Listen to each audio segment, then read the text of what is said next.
Perkenalkan, nama saya Kakak Diki Kurniawan dari SMP Negeri 11 Purworejo. Saya mau izin kepada Bapak, apakah saya boleh mewawancarai Bapak untuk mengisi PR Bahasa Indonesia? Oke, boleh.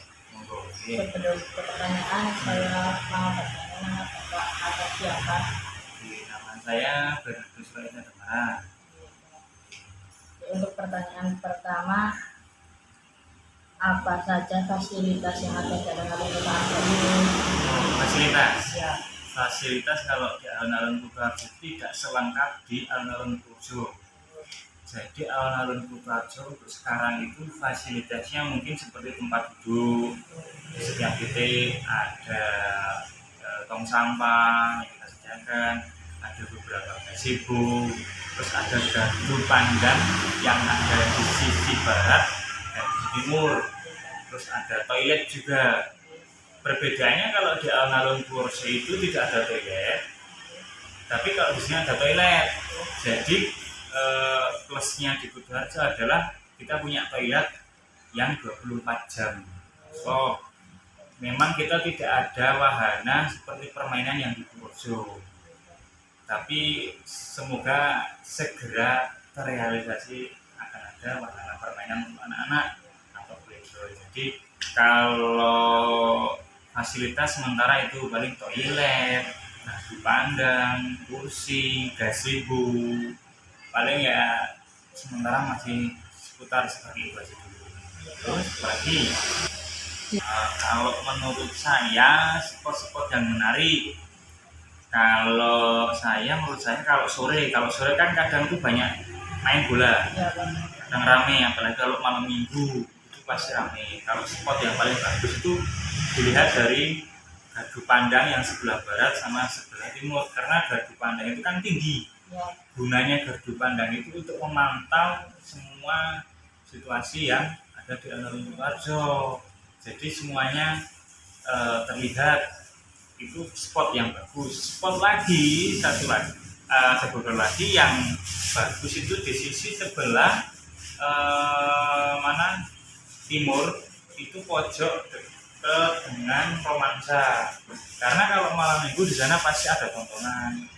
Jadi spot bagus juga di sana, jadi juga lebih nyaman juga di sana. Paling spot-spot nyaman ada di tiga titik itu. Kalau yang bertanggung jawab itu, jadi alun-alun itu ada pengelolanya, namanya UPT. PT Pelayanan Terpadu Alun-alun. Jadi pelayanan tentang alun-alun, dan dibagi 3, ada patroli atau lebih tepatnya ada pemandu wisata, ada kebersihan, ada teknisi. Jadi kalau yang bertanggung jawab tentang ketertiban tentang alun-alun itu bagian pemandu wisata. Pemandu wisata itu tugasnya satu, tidak boleh ada pelanggaran miras, tidak boleh ada pelanggaran asusila. Asusila itu yang berkaitan dengan sepasang atau sejoli. Jadi cewek cowok melakukan hal yang tidak bagus di tempat umum, itu tidak boleh. Itu tugas dari pemandu wisata untuk menertibkan. Jadi hal-hal yang seperti itu tidak boleh lagi. Terus miras, orang mabuk di alun-alun juga tidak boleh lagi. Terus penertiban kayak pedagang itu juga pemandu wisata, itu juga tidak boleh ada yang ngetem di alun-alun gitu. Terus pengamanan aset itu banyak tadi, seperti gazebo, seperti paving, itu juga aset. Apa yang menempel di alun-alun itu aset, itu tanggung jawabnya pemandu wisata, pusatnya di situ. Nah, kalau tentang kebersihan itu yang bertanggung jawab dari pihak kebersihan, karena dibagi 3 tadi, pemandu wisata, kebersihan, dan teknisi. Nah, nyapu, ngepel, membersihkan toilet, itu semuanya pihak kebersihan. Nah, nanti kalau ada kerusakan, seumpama lampu rusak, gazebo rusak, apapun yang rusak, itu yang bertanggung jawab adalah isi. Tapi di dunia pekerjaan itu semuanya harus berkaitan dan mengkerucut, harus ada laporan dulu ke kantor untuk tindak lanjut selanjutnya. Apalagi kalau terakhir kali ini sedang ada perbaikan. Sedang ada perbaikan di bagian toilet. Jadi kita selalu menerima masukan, saran, komplain dari pengunjung. Jadi kita melakukan revitalisasi atau perbaikan itu saat ini sedang diperbaiki. Karena toilet itu kan pokok.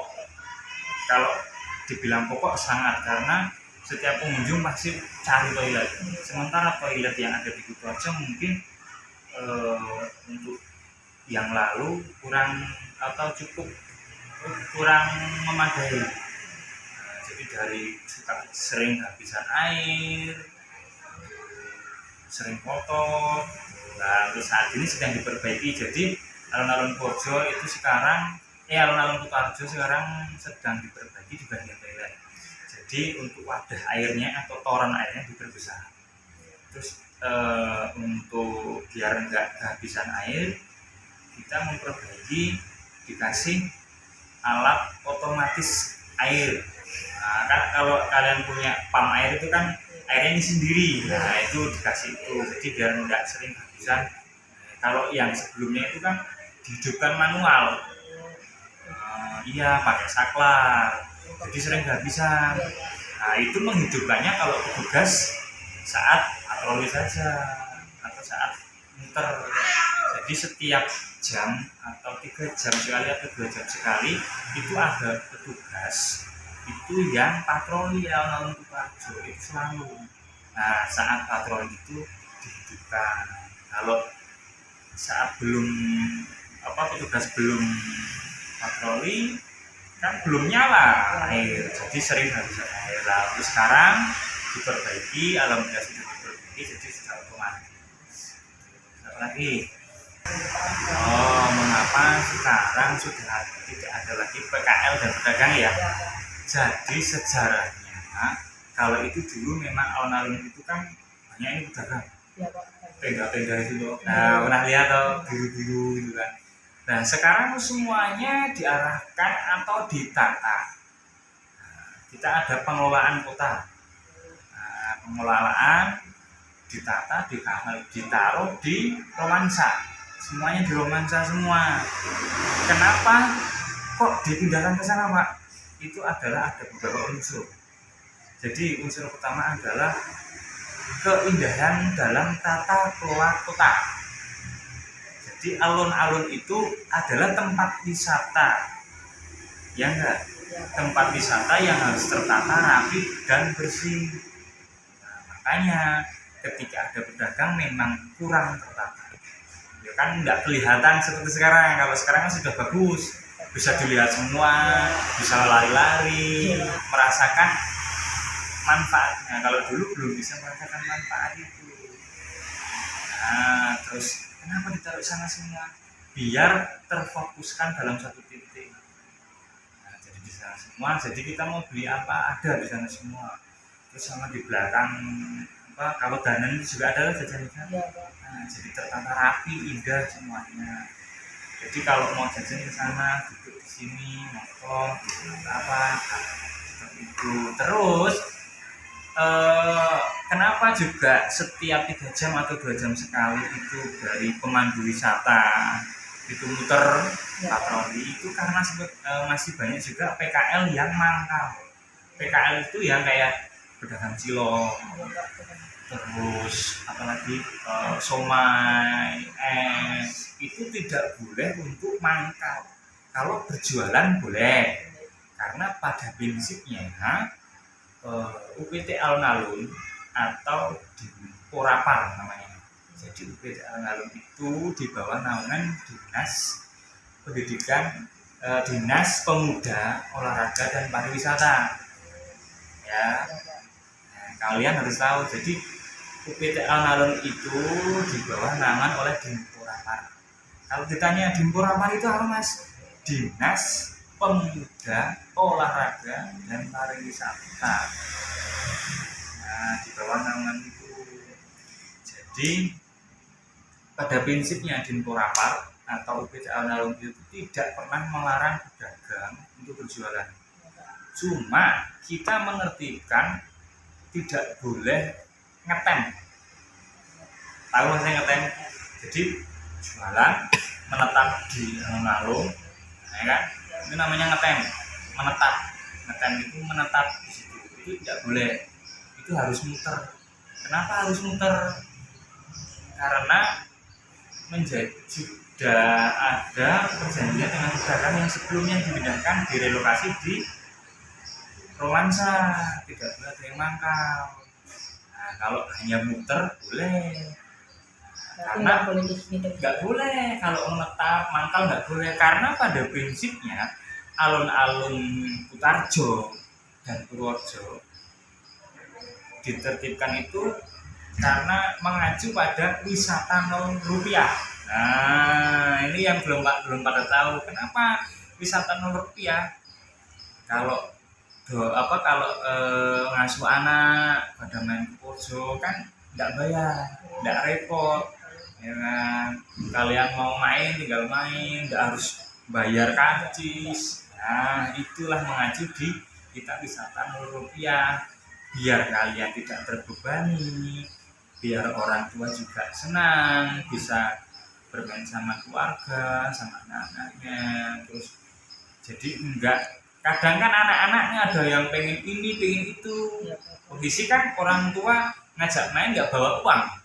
Kalau banyak jajanan yang nempel, kondisi orang tua kan kasihan.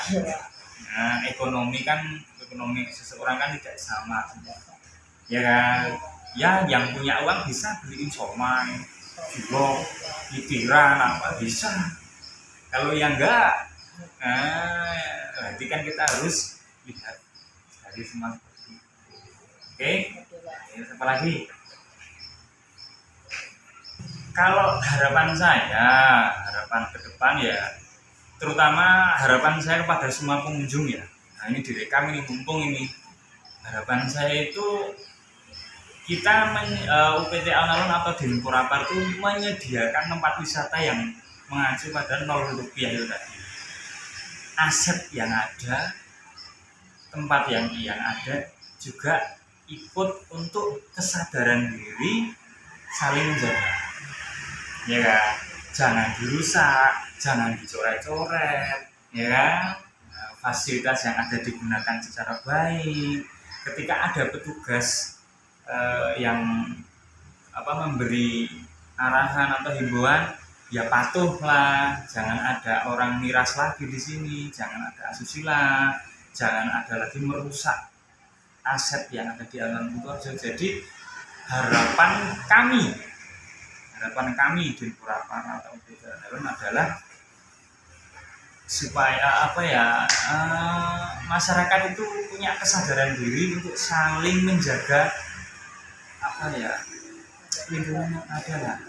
Jangan dirusak, karena masih banyak yang sering coret-coret, terutama anak-anak muda, sering coret-coret, nempel stiker di lampu, kadang lampu dibuyar-buyar sampai rusak. Terus kadang bak sampah yang selalu ditendang, terus toilet yang digunakan tidak semestinya. Terus pacaran juga, kalau di luar jam sekolah kadang ada yang bolos terus pacaran di alun-alun. Nah, itu harapan kita masyarakat sadar akan semua itu, buang sampah juga pada tempatnya. Nah, itu perlu juga itu kesadaran masyarakat. Saya hanya mengharapkan kesadaran masyarakat. Jadi kalau kita terus yang ngasih tahu ke masyarakat, kita sudah. Cuma harapan kami adalah dari Dinpurapar, masyarakat juga sadar akan semua itu. Begitu. Lagi